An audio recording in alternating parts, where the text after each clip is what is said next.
সবাইকে অনেক অনেক অভিনন্দন এবং শুভেচ্ছা জানাই।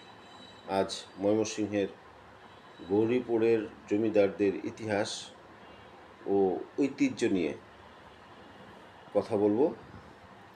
গৌরীপুর ময়মনসিংহের একটি ঐতিহাসিক ও সাংস্কৃতিকভাবে সমৃদ্ধ উপজেলা, যেখানে জমিদারি ব্যবস্থা দীর্ঘকাল ধরে এলাকার অর্থনীতি, সমাজ ও সংস্কৃতির মূল স্তম্ভ ছিল।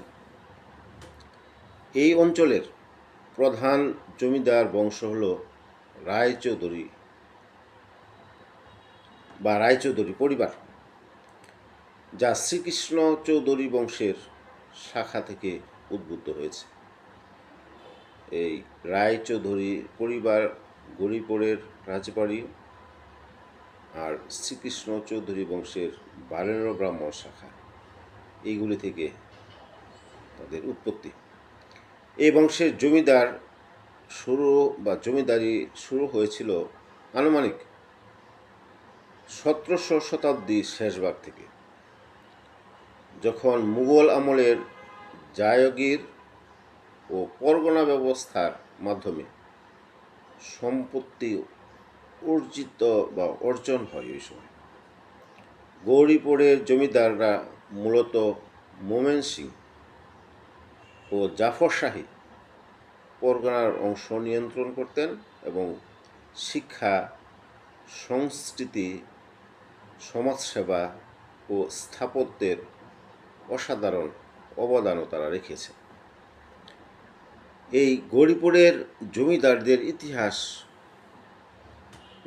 অনেক দীর্ঘ এবং তাদের এই দীর্ঘ ইতিহাসের প্রধান পুরুষই হচ্ছেন, বা বলা যায় যে এই বংশের প্রতিষ্ঠাতা বা প্রথম জমিদার হচ্ছেন যুগল কিশোর রায়চৌধুরী। গৌরীপুর রাজবাড়ির প্রতিষ্ঠাতা ও প্রথম জমিদার হলেন যুগল কিশোর রায়চৌধুরী। তিনি শ্রীকৃষ্ণ চৌধুরীর বংশধর, কৃষ্ণগোপালের দত্তক পুত্র। আনুমানিক 1770 সালের দিকে তিনি জাফরশাহী পরগনা ছেড়ে মোমেন সিং পরগনায় আসেন।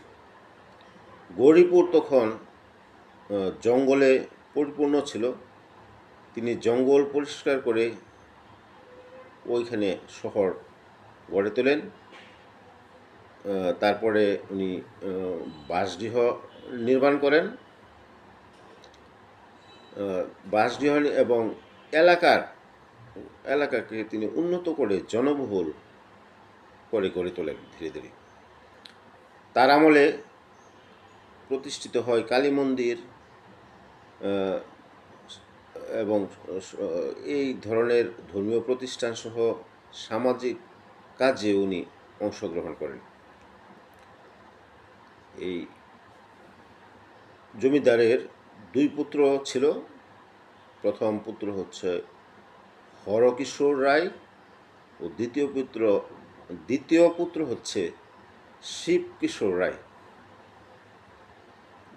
দ্বিতীয় জমিদার বলা যায় যে হরকিশোর রায়চৌধুরী। যুগল কিশোরের পরবর্তী যে উত্তরাধিকারী হরকিশোর রায়চৌধুরী, বা বলা যায় দ্বিতীয় জমিদার, যাকে পূর্বে বলেছি, তার সময়কাল আনুমানিকভাবে বলা যায় যে 1800 শতাব্দীর শেষভাগ থেকে 1900 শতাব্দীর প্রথমার্ধে পর্যন্ত তার জমিদারি অধীনে বা উনি জমিদার ছিলেন। তার আমলে জমিদারি স্থিতিশীল ছিল যতদূর ইতিহাস থেকে জানা যায়। যদিও কিছু বিভাজন বা স্থানান্তর ঘটে ওই সময়, তবে এটা খুবই সামান্য। তার অকাল মৃত্যুর পর বিধবা স্ত্রী ভগীরথী দেবী জমিদারি পরিচালনা করেন এবং দত্তক পুত্র গ্রহণ করেন আনন্দকিশোর রায়চৌধুরীকে। এই দত্তকের মাধ্যমেই বংশের ধারাবাহিকতাটা রক্ষা পায় বা জমিদারিটাও রক্ষা পায় বলা যায়। হরকিশোর রায়চৌধুরী যে বিধবা স্ত্রী ভগীরথী দেবী দত্তক নেন হচ্ছে ঈশ্বরচন্দ্র চৌধুরীকে। এই ঈশ্বরচন্দ্র নামটা পরিবর্তন করে তিনি রাখেন আনন্দ কিশোর রায়চৌধুরী। যে ভাগীরথী দেবী কালীপুর, যা এখনও এটার নাম কালীপুরই আছে, বা অন্য কোনো তরফ থেকে আনন্দ কিশোরকে দত্তক হিসাবে নেন বা গ্রহণ করেন দত্তক হিসাবে। এর দ্বিতীয় জমিদারের পরে আমরা যদি লক্ষ্য করি যে বা ইতিহাস থেকে জানা যায় যে তৃতীয় যে জমিদার, সেই তৃতীয় জমিদারটা হচ্ছে আনন্দ কিশোর রায়চৌধুরী। এই যে আগে বললাম ঈশ্বরচন্দ্র চৌধুরী বা আনন্দ কিশোর রায়চৌধুরী। হরকিশোরের পর আনন্দ কিশোর রায়চৌধুরী ঈশ্বরচন্দ্র চৌধুরী নামেও অনেক ক্ষেত্রে পরিচিত। তিনি ভগীরথী দেবীর দত্তক পুত্র। তিনি হচ্ছেন তৃতীয় জমিদার। বিজ্ঞান চর্চায় তিনি খুবই আগ্রহী ছিলেন বা আসক্ত ছিলেন। বিজ্ঞান মানুষও ছিলেন। তিনি বিজ্ঞান চর্চা করতেন নিয়মিতই। এই যে তার বিজ্ঞান চর্চা এবং তার যে অবদান পরবর্তীতে জমিদারির এরপরেও তিনি আসক্ত থাকলেও বিজ্ঞান চর্চার মাধ্যমে জমিদারি কিন্তু তিনি দক্ষতার সহিত পরিচালনা করেন। তার আমলে জমিদার বাড়ির অংশ সম্প্রসারিত হয়েছিল, যা ওই অংশটা এখন বর্তমানে যখন কথা বলছে এটা গরিপুর মহিলা কলেজ, ওই সময় তিনি এটা ওই সম্প্রসারিত অংশটা। অকাল মৃত্যুর কারণে তার শিশুপুত্র রাজেন্দ্র কিশোর রায়চৌধুরী পরবর্তীতে উত্তরাধিকারী হন। এর পরবর্তীতে চতুর্থ জমিদার হিসাবে আসেন রাজেন্দ্র কিশোর রায়চৌধুরী। আনন্দ কিশোরের পুত্র রাজেন্দ্র কিশোর রায়চৌধুরী চতুর্থ জমিদার। তিনি শ্রীকৃষ্ণ চৌধুরীর বংশের ষষ্ঠ পুরুষ। অল্প বয়সে জানা যায় যে 24 বছরে ওই সময় সালটা হচ্ছে 1873 সালে তার অকাল মৃত্যু হয়। অকাল মৃত্যুর ফলে তার কোনো পুত্র সন্তান ছিল না। তার স্ত্রীও নিঃসন্তান, বা বলা যায় যে তার স্ত্রীর নাম হচ্ছে বিশ্বেশ্বরী দেবী। বিধবা অবস্থায় তিনি এই জমিদারটা বা জমিদারিকে পরিচালনা করেন। 1877 সালে রাজশাহীর বালিহার গ্রাম থেকে হরিপ্রসাদ ভট্টাচার্যের পুত্র ব্রজেন্দ্র কিশোরকে দত্তক নেন। পরে নাম পরিবর্তন করে তাদের নামের সাথে মিল রেখে ব্রজেন্দ্র কিশোর রায়চৌধুরী রাখেন। এই ব্রজেন্দ্র কিশোর রায়চৌধুরী হচ্ছে পরবর্তী জমিদার, বা বলা যায় যে পঞ্চম জমিদার। সবচেয়ে বিখ্যাত এবং প্রভাবশালী জমিদারি এই ব্রজেন্দ্র কিশোর রায়চৌধুরী। তার আমলে গৌরীপুরের রাজবাড়ি বিশাল পরিবর্তন সাধিত হয়, বা বলা যায় আধুনিক রূপ পায় বা নান্দনিক রূপ লাভ করে।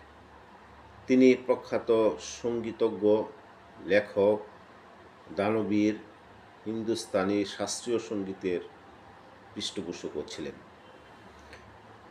তানসেনের বংশধরসহ অনেক শিল্পী তার আমন্ত্রণে ওই অঞ্চলে আসেন ওই সময়। গরিপুর লজ, রেলওয়ে জংশন, পৌরসভা প্রতিষ্ঠায় তার ব্রজেন্দ্র কিশোর রায়চৌধুরীর প্রভাব ছিল বা অবদান ছিল বলা যায়, বা তিনি এই বিষয়ে অনেক অবদান রেখেছেন। ব্রজেন্দ্র কিশোর রায়চৌধুরীর পুত্র বীরেন্দ্র কিশোর রায়চৌধুরী যন্ত্র সঙ্গীত শিল্পী ও লেখক। গৌরীপুর জমিদারের আমরা যে এতক্ষণ কথাগুলি বললাম, এটা যদি আমরা সারসংক্ষেপে আসি আমাদের মনে রাখার সুবিধার্থে বা তাদের ক্রমানুসারে যদি আমরা আসি, তাহলে প্রথম আমরা দেখব যে প্রধান গৌরীপুরের রাজবাড়ি বা প্রতিষ্ঠাতা করেন যুগল কিশোর রায় চৌধুরী। দ্বিতীয় হচ্ছে হরকিশোর রায়চৌধুরী। তারপরে হচ্ছে তৃতীয় আনন্দ কিশোর রায়চৌধুরী, দত্তক ঈশ্বরচন্দ্র চৌধুরী। তারপরে হচ্ছে চতুর্থ রাজেন্দ্র কিশোর রায়চৌধুরী। তারপরে হচ্ছে পঞ্চম ব্রজেন্দ্র কিশোর রায়চৌধুরী, সবচেয়ে বিখ্যাত তিনি। ক্রম জমিদারের নাম সম্পর্কে আমরা যদি আসি, যুগল কিশোর রায়চৌধুরীর প্রতিষ্ঠাতা দত্তক থেকে কিন্তু গরিপুর প্রতিষ্ঠা করেন হরকিশোর রায়চৌধুরী, যুগল কিশোরের ছেলে, দ্বিতীয় জমিদার এবং নিঃসন্তান আনন্দ কিশোর রায়চৌধুরী বা ঈশ্বরচন্দ্র হরকিশোরের দত্তক ছেলে, বা তৃতীয় জমিদার রাজেন্দ্র কিশোর রায়চৌধুরী আনন্দ কিশোরের ছেলে, চতুর্থ জমিদার তার অকাল মৃত্যু হয়। ব্রজেন্দ্র কিশোর রায়চৌধুরী রাজেন্দ্র কিশোর দত্তক ছেলে, পঞ্চম জমিদার সবচেয়ে বিখ্যাত। অন্যান্য উল্লেখযোগ্য জমিদার ও জমিদারি অবস্থা এখন আমরা এই সম্বন্ধে কথা বলবো। গৌরীপুর উপজেলায় ব্রিটিশ আমলে প্রায় 12 জন জমিদার এইখানে বসবাস করতেন। এই 12 জন এর মাঝে কয়েকটি উল্লেখযোগ্য হচ্ছে সুরেন্দ্র প্রসাদ লাহিড়ী বা লাহিড়ী চৌধুরী, তার বাড়ি এখন গৌরীপুর সরকারি কলেজ। কালীপুর জমিদার, এটা হচ্ছে অনেক অংশে আমরা বলি বংশে, আসলে ওই সময় হচ্ছে বিভিন্ন তরফ নামে অভিহিত হতো, যেমন কালীপুর জমিদার বড় তরফ, মধ্যম তরফ, ছোট তরফ, নয়া তরফ, এইভাবে তাদের অংশগুলির নামগুলি বিভক্ত ছিল। কালীপুর জমিদার ধনীকান্ত লাহিড়ী চৌধুরী, নরেন্দ্রকান্ত লাহিড়ী চৌধুরী প্রমুখ এই অঞ্চলে অবস্থান করতেন। তরফগুলির উৎপত্তি এবং কারণ বিশ্লেষণ করলে দেখা যায় যে 1829 খ্রিস্টাব্দের দিকে কালীপুর জমিদারির প্রতিষ্ঠাতা হরনাথ লাহিড়ী চৌধুরী 3 ভাগ্নে এই সম্পত্তির উত্তরাধিকারী হন। এই 3 ভাগ্নে হলেন শ্রীকান্ত লাহিড়ী চৌধুরী বড় ভাই বা বড় তরফ, কমলাকান্ত লাহিড়ী চৌধুরী মধ্যম ভাই বা মধ্যম তরফ, উমাকান্ত লাহিড়ী চৌধুরী সবচেয়ে ছোট বা কনিষ্ঠ ভাই, এটা হচ্ছে ছোট তরফ। ভাইদের অবস্থান বয়স ক্রমানুসারে এই নামকরণগুলো করা হয়েছে। পরবর্তীতে এই 3 তরফের মধ্যে আরও বিভাজন হয় এবং নতুন শাখা তৈরি হয় এবং নতুন নতুন তরফ গঠিত হয়, যা সম্ভবত কোনো পরবর্তী প্রজন্মের নতুন বাসভবন বা বিভক্ত অংশ থেকে এগুলি উৎপত্তি হয়েছিল।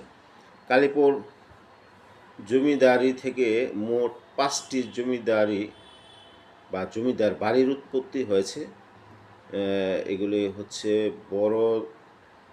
বড়, মধ্যম, ছোট, তারপরে নয়া এবং আরও কিছু কিছু শাখা বা এই তরফ বা ডিকে লাহিড়ী বা ভালুকা জমিদারি এরকম। তারপরে গোলকপুর জমিদার হরিশচন্দ্র চৌধুরী, উপেন্দ্রচন্দ্র চৌধুরী প্রমুখ এখন বর্তমানে বাড়ির অবস্থান পাওয়া যায় না, কিন্তু ইতিহাসে তাদের নাম আজও আ- আজও তাদের ইতিহাসে নাম লেখা।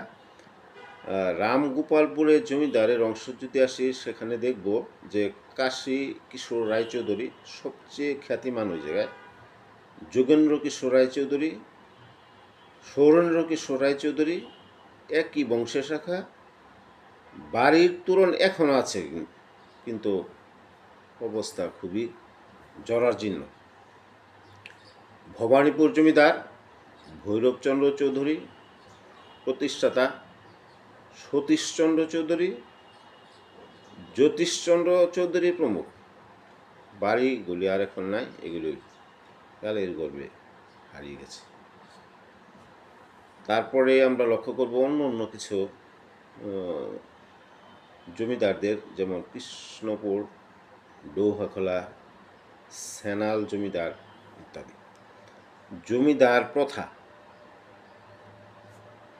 1950-এর দশকে বিলুপ্ত হওয়ার পর অনেক জমিদার কলকাতায় চলে যান। বাড়িগুলো পরবর্তীতে বিভিন্ন স্কুল, কলেজ বা অনেক সময় পরিত্যক্ত বা ধ্বংসপ্রাপ্ত হয়ে গেছে। গৌরীপুরে জমিদাররা শিক্ষা, সঙ্গীত, সমাজসেবায় অসাধারণ অবদান তারা রেখেছে। রাজবাড়ির অংশ এখন গৌরীপুর মহিলা কলেজ, সরকারি কলেজ, প্রেস ক্লাব ইত্যাদিতে বিভিন্ন ভাবে রূপান্তরিত হয়ে বা বিভিন্ন অংশে ভাগ হয়ে গেছে। বর্তমানে অনেক অংশ জরাজীর্ণ অবস্থায় পড়ে আছে। জমিদার প্রথা সার্বিকভাবে শোষণমূলক ছিল, এতে কোনো কারো সন্দেহ নেই। কিন্তু গৌরীপুরের জমিদারির ক্ষেত্রে ব্যাপক বা নৃশংস অত্যাচার, নির্ভরযোগ্য ঐতিহাসিক প্রমাণ খুবই কম। আসলে তারা জমিদারদের যে একটা শোষণমূলক ছিল, এদিকে তারা তাদের প্রসারটা কম। তারা মূলত প্রসার ছিল তাদের শহর গড়া, শিক্ষা, সংস্কৃতি, এইগুলিতে তারা তাদের সময়গুলিকে বা তাদের কাজগুলি এইভাবেই অতিবাহিত করত। গৌরীপুরের জমিদাররা শুধু ভূমি সত্ত্বের অধিকারী ছিলেন না, তারা ছিলেন সাংস্কৃতিক পৃষ্ঠপোষক, শিক্ষা প্রসারক ও সমাজের আলোকবর্তিকা। বলা যায় অন্য অন্য জমিদার থেকে তারা মানুষের উপর অত্যাচার, নিপীড়ন বা নির্যাতন এইগুলি অনেকাংশেই কম করতেন। তারা মূলত শিক্ষার দিকেই মনোনিবেশ করতেন, মানুষের কল্যাণের দিকেই তাদের মনোনিবেশ বা তাদের কর্মকাণ্ড ওই কেন্দ্রিকই ছিল।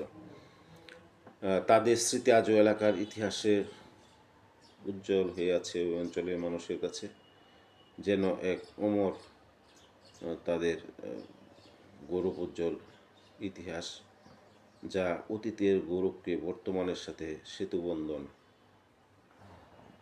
করে রেখেছে। এই বংশের গল্প শুধু জমিদারি নয়, বাংলার সাংস্কৃতিক ঐতিহ্যের এক অমূল্য অধ্যায়। গৌরীপুর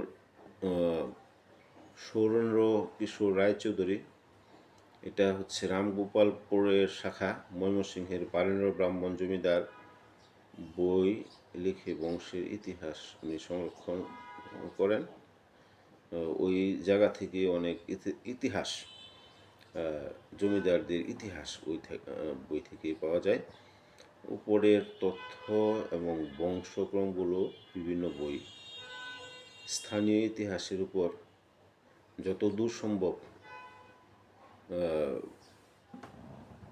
শুদ্ধ করে বলার চেষ্টা করেছি।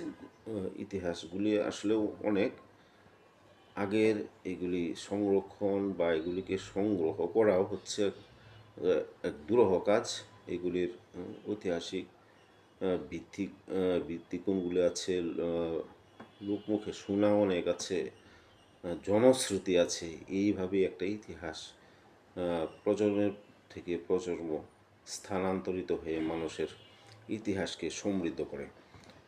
এই এই ইতিহাসগুলি এই অঞ্চলের মানুষের কাছে আজও অমর হয়ে আছে।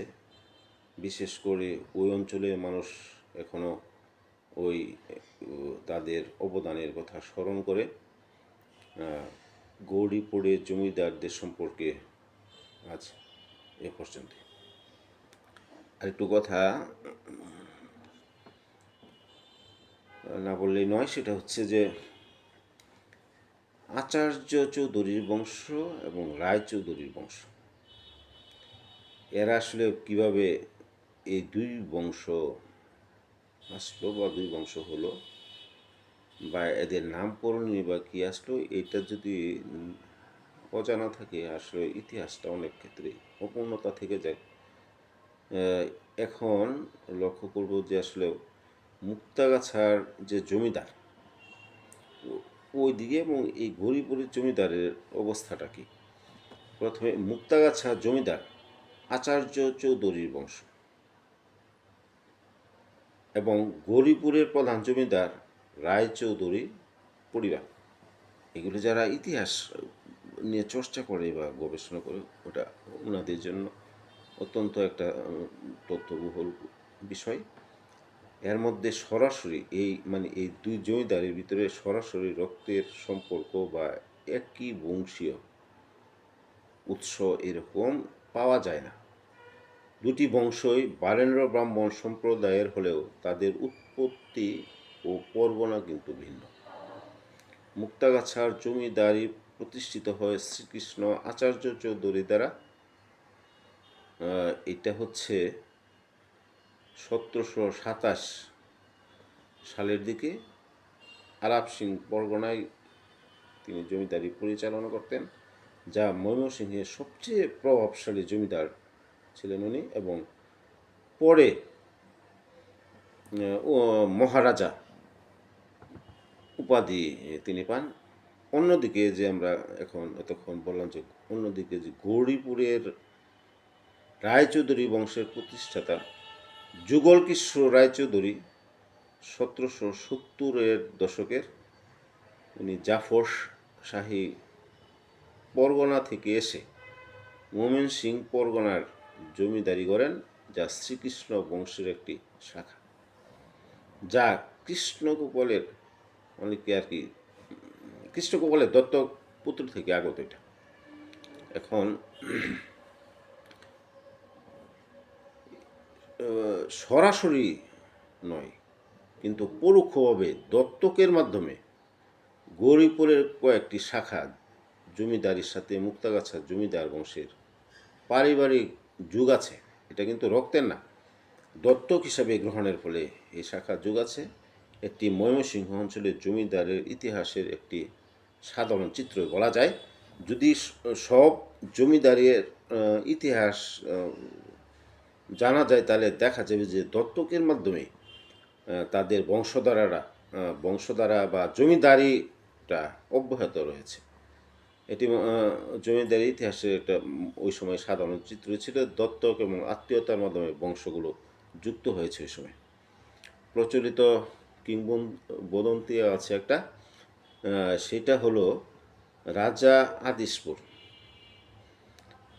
অনুমান করা যায় যে আনুমানিক কথা এটা নবম থেকে দশম শতাব্দী সময় বাংলায় বেদাজ্ঞ ব্রাহ্মণের প্রভাব দেখে, বেদজ্ঞ ব্রাহ্মণের অভাব ওই সময় ছিল। রাজা আদিশপুর এই বাংলায় বেদজ্ঞ ব্রাহ্মণের অভাব লক্ষ্য করে কৌনস থেকে 5 জন ব্রাহ্মণ আনেন। এখানে তিনি 5 জন ব্রাহ্মণ আনেন। এখন কৌনজ বা এইটা হচ্ছে বর্তমানে উত্তরপ্রদেশে অবস্থিত ভারতের। ওইখান থেকে যে 5 জন ব্রাহ্মণ আনেন, এই 5টি ভিন্ন গোত্রের তারা 5টি ভিন্ন গোত্রের ব্রাহ্মণ ছিলেন।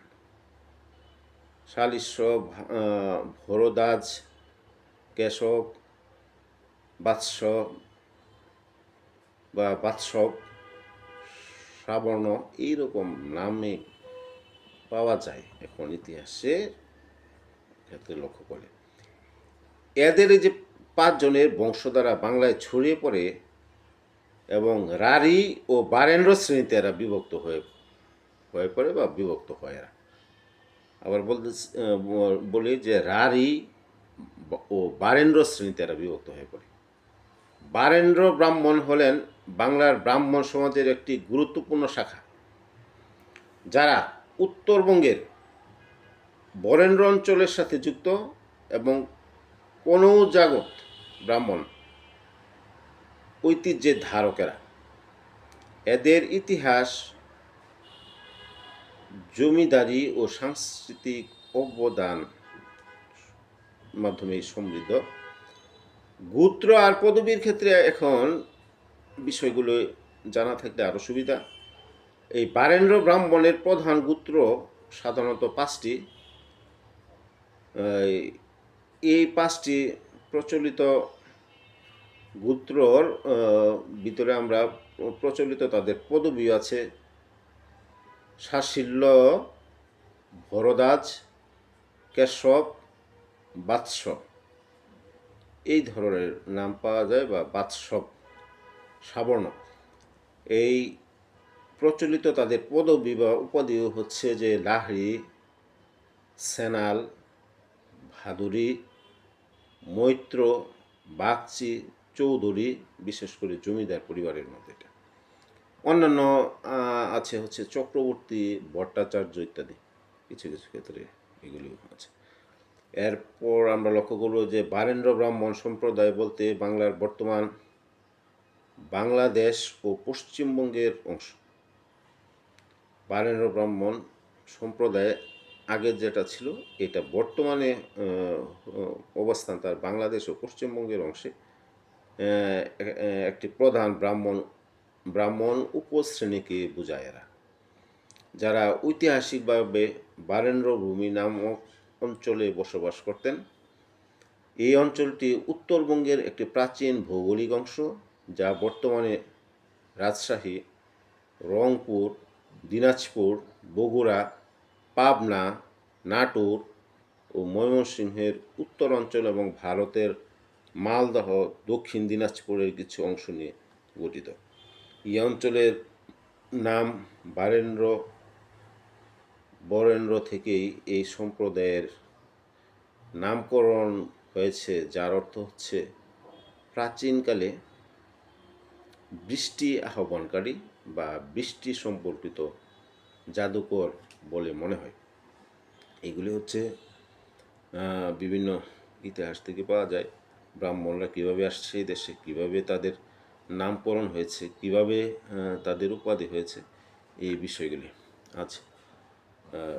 গৌরীপুরের জমিদারদের ইতিহাসের সাথে এই অঞ্চলের ব্রাহ্মণদের ইতিহাস আমাদের মোটামুটিভাবে আমরা বুঝতে সক্ষম হয়েছে। এই জমিদার এই অঞ্চলের মানুষের জন্য অবদান, তাদের লোকগাথা, তাদের অবদান, তাদের বিভক্তি, তারপরে হচ্ছে তারা কিভাবে এই অঞ্চলটাকে সমৃদ্ধ করেছেন, এই সম্বন্ধেই আজ বা এই সম্বন্ধেই বা গৌরীপুরের জমিদারদের সম্পর্কে আজ এই পর্যন্তই, বা অন্য অন্য বাংলাদেশের জমিদাররা কীভাবে কোথা থেকে আগমন ঘটেছে এই সম্পর্কে আজ এ পর্যন্ত।